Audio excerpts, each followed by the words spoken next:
मैं आज नमन करता हूं उन लाखों कार्यकर्ताओं को जिन्होंने पार्टी का संगठन, राष्ट्रवाद के विचार और भारत माता की मान बढ़ाने के लिए अपना जीवन न्यौछावर किया। आज उनकी तपस्या और त्याग ही है का परिणाम है कि आज पार्टी इस ऊंचाई तक पहुंच पाई है। मैं उस भूमि से आता हूं जहां महात्मा बुद्ध, महावीर, चाणक्य, सम्राट अशोक, आर्यभट्ट, गुरु गोविंद सिंह, जेपी, राजेंद्र बाबू और जननायक कर्पूरी ठाकुर की वो भूमि को भी मैं नमन करता हूं। उस पाटलिपुत्रा की भूमि को भी नमन करता हूं। साथ ही साथ इस अवसर पे मैं अपने माता और पिता को भी निश्चित रूप से स्मरण करते हुए उनको नमन करता हूं, क्योंकि कहीं ना कहीं आज मेरे व्यक्तित्व में किसी एक शख्सियत का मैं मानता हूं तो निश्चित रूप से मेरे माता पिता का संस्कार, पार्टी का विचार और कहीं ना कहीं मेरे बड़ों का मार्गदर्शन मुझे यहाँ तक पहुँचाया है और मेरे कार्यकर्ताओं का स्नेह मुझे यहाँ पर पहुँचाया है। आज के दिन मैं अपने क्षेत्र की जनता को भी प्रणाम करता हूँ, जिसने मुझे एक विधायक के रूप में चुना जरूर, पर संगठन ने मुझे जिस प्रकार से गढ़ने का काम किया, आज मैं इसी कारण से उस जनता के आशीर्वाद और पार्टी के मार्गदर्शन के कारण यहाँ तक पहुँच पाया हूँ। आज का क्षण मेरे लिए संकल्प का क्षण है। आज सिर्फ एक पद को धारण नहीं कर रहा हूँ, मैं पार्टी के इस विचार को, परंपराओं को, एक राष्ट्रवादी आंदोलन की जिम्मेदारी को स्वीकार कर रहा हूँ। और मैं इस अवसर पर साथ अपने सभी वरिष्ठ कार्यकर्ताओं को भी प्रणाम करता हूँ। साथियों, हम लोगों ने देखा है श्यामा प्रसाद मुखर्जी जी का प्रखर राष्ट्रवाद किस प्रकार से हमारे हर कार्यकर्ताओं के मन में बसा हुआ है।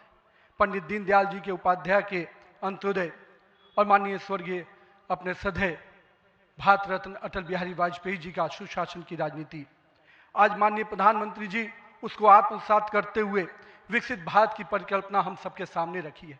और आज 140 करोड़ भारतवासी अपने आप को इस विकसित भारत के सपने के साथ जोड़कर देश को आगे बढ़ाने में लगा है। मैं इसके लिए तहे दिल से माननीय प्रधानमंत्री जी का आभार व्यक्त करता हूँ।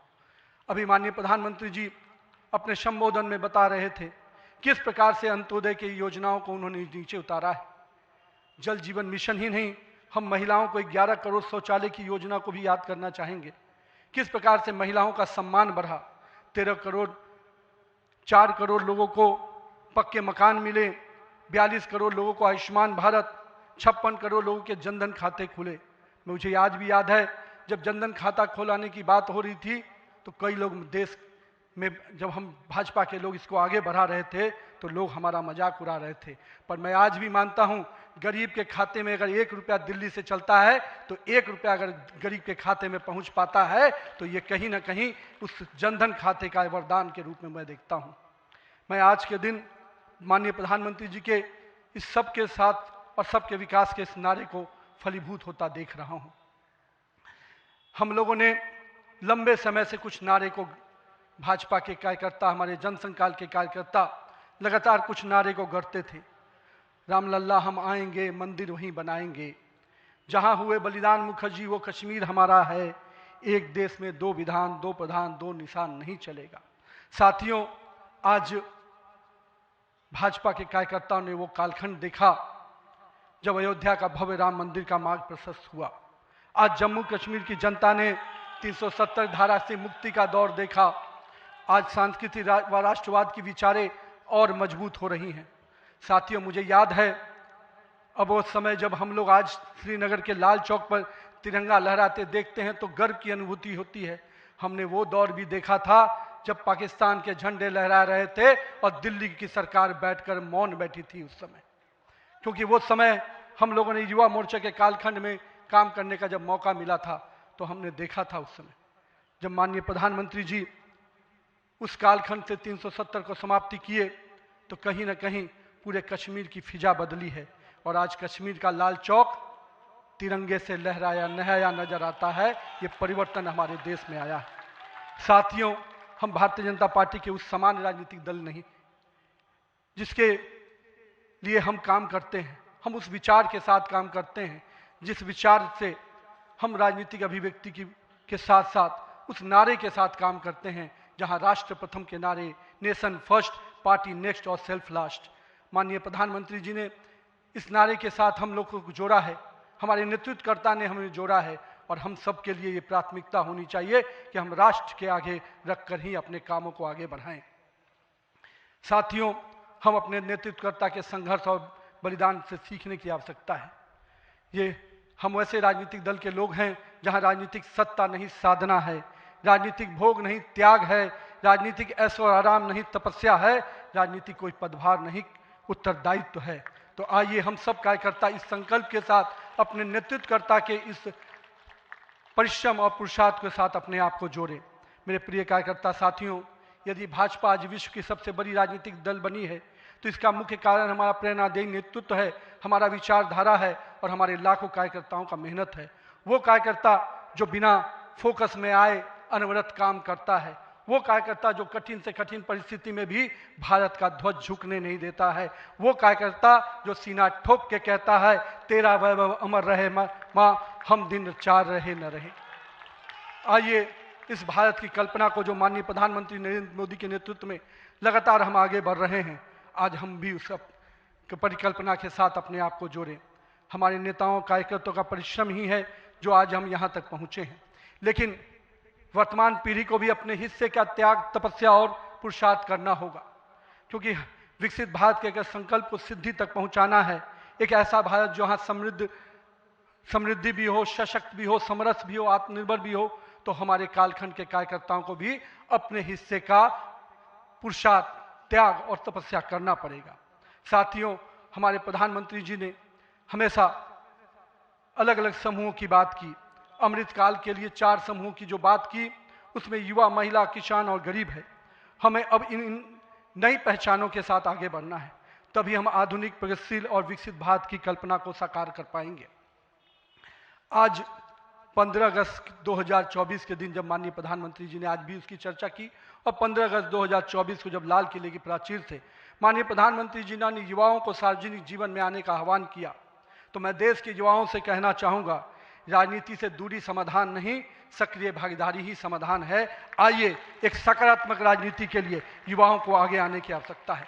लेकिन साथ ही साथ मैं युवा साथियों से कहूँगा, मेरे भाइयों, राजनीति शॉर्टकट नहीं है, राजनीति 100 मीटर का रेस नहीं है, राजनीति लॉन्ग मैराथन है, जहां स्पीड का नहीं स्टेमिना का टेस्ट होगा। तो आइए राजनीति के इस पिच पर हम अपनी जड़ों को मजबूत कर कर काम करें। और भारतीय जनता पार्टी का वॉच टावर तो बहुत स्ट्रांग होता है मित्रों, इसलिए आप अपने बूथ में निरंतर रूप से काम करते रहिए, अपने मंडल में काम करते रहिए। भाजपा का वॉच टावर, भाजपा का केंद्रीय नेतृत्व इतना मजबूती तरीके से हर पारी से नजर रखता है, कहीं ना कहीं आपको भी उस मुकाम तक पहुंचाएगा। साथियों, आज जब भारतीय जनता पार्टी के कार्यकर्ता माननीय प्रधानमंत्री जी अभी हम सबको बता रहे थे कि किस प्रकार से पंचायत से पार्लियामेंट तक का सफर के लिए हर एक कार्यकर्ता लगे, हम आज इस अवसर पर जहां केरल, महाराष्ट्र, गोवा और अरुणाचल प्रदेश के स्थानीय निकायों में हुई शानदार जीत के लिए अपने सभी कार्यकर्ताओं को और उस क्षेत्र की जनता का भी आभार व्यक्त करते हैं।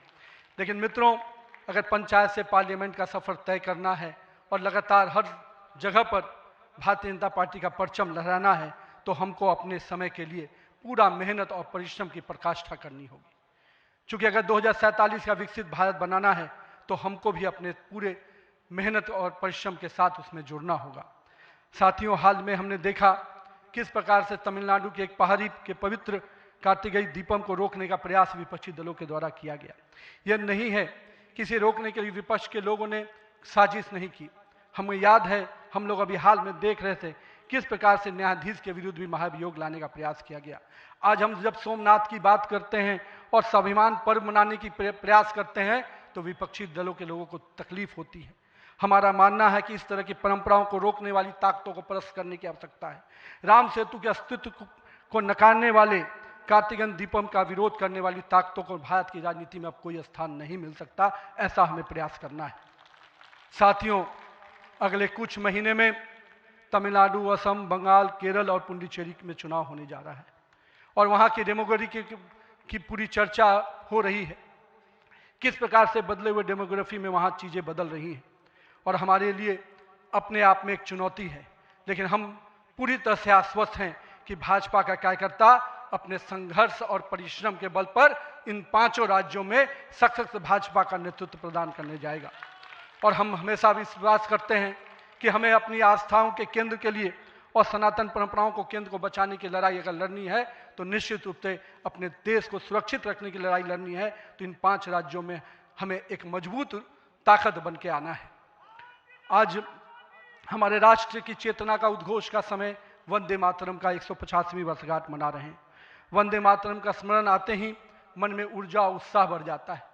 हमें पूरा ध्यान में है कि एक एक व्यक्ति जब वंदे मातरम का जय घोष करता है तो उसके अंदर से जो ऊर्जा आती है वही ऊर्जा इस देश को आगे बढ़ाने में काम आती है। तो आइए हम सबको मिलकर 150वीं वर्षगांठ को हर जन जन तक पहुंचाएं, हर युवा तक पहुंचाएं, हर महिला तक पहुंचाएं, क्योंकि वंदे मातरम हमारे अंदर का वो विश्वास है जो इस देश के विकास के साथ जुड़ेगा। सत्ता को सेवा का माध्यम बनाते हुए माननीय प्रधानमंत्री जी ने पिछले 25 वर्षों में जिस प्रकार से सरकार के मुखिया के रूप में गुजरात में और अब देश के प्रधानमंत्री के रूप में भारत के विकास में लगातार आप काम कर रहे हैं, निश्चित रूप से आपका प्रेरणादायी नेतृत्व हम जैसे नए कार्यकर्ताओं के लिए, हम जैसे पार्टी के कार्यकर्ताओं के लिए एक मापदंड है जिसको हम लोग निश्चित रूप से आपसे सीखते हैं। और मैं तो कहूँगा कि जिस सुशासन को मॉडल को आपने पूरे देश और विश्व में स्थापित किया है, अन्य सभी राज्य सरकारों को भी उस मॉडल के साथ काम करना चाहिए, तभी हम विकास के सही मापदंड को अंतिम व्यक्ति तक पहुंचा पाएंगे। आइए हम सब मिलकर विकसित भारत के संकल्प को पूरा करने की भागीदारी सुनिश्चित करें। एक शक्तिशाली गतिमान संगठन के साथ राष्ट्र निर्माण की इस यात्रा को नई ऊंचाइयों तक लेके चले। भारत माता की जय। वंदे मातरम।